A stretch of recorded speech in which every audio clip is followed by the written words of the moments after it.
times. So here we are.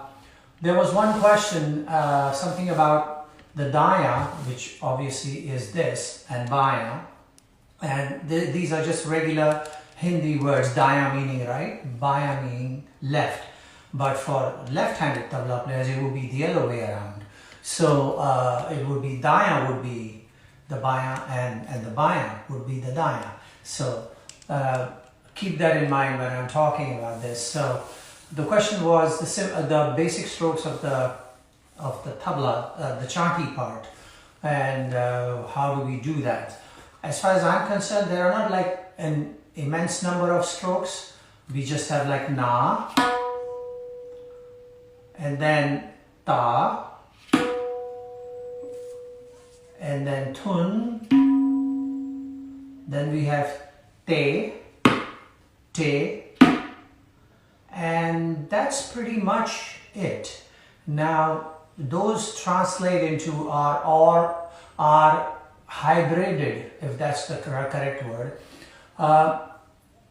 into different other things, like te becomes tere kita. Okay, te then moves downwards or frontwards of the tabla and becomes te re also.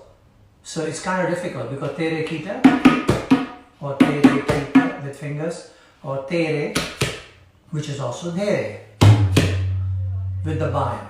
So there. So tun, na.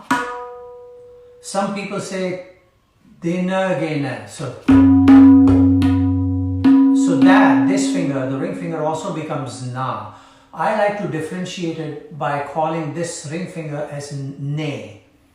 So dine gene.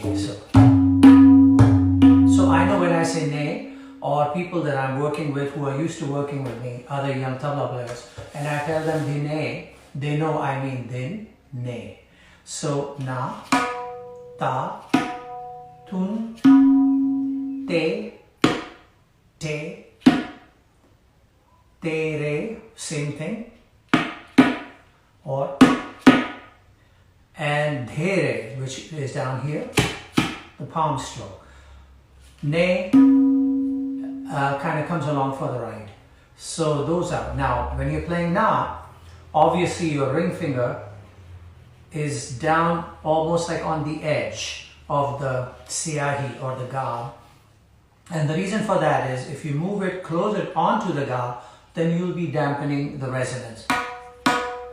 As opposed to,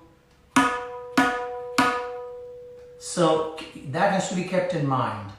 What happens with us, in order to try and keep the hand loose and fluid on the tabla, we move. This finger doesn't stay anchored like when you're playing the faster laggis and tinta, like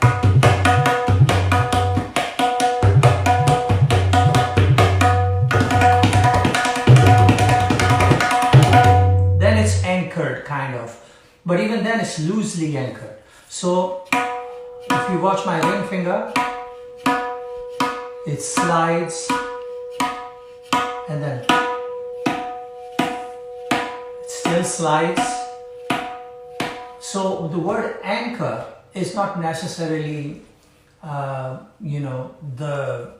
necessarily should be taken as how anchors are with the ship, where when they drop and they kind of stay. But when I say they kind of stay is on the surface, the ship will still move, according to the way the waves are or the tides are. And so apply that theory to it. Yes, anchor, but fluid. So that is very important. When you play tere kita as well, like finger tere kita, te, re, you can slide off. What I do is te, re, I lift it. So then I'm in the position to hit. Now these are exaggerated movements. You should not exaggerate when I'm playing. Not that.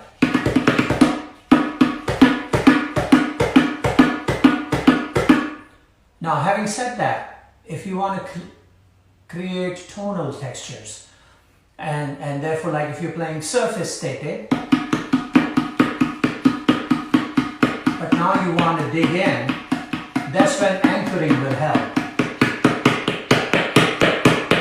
If you notice, it stays more stationed. As soon as you loosen it,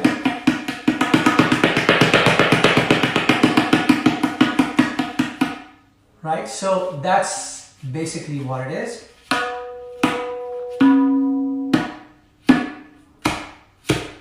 And this terekita, when you're playing terekita, the ring finger, or when you're playing dene gene, so then it becomes for me dene gene. So that's how it works for me, and I hope it works for you too. There was another question about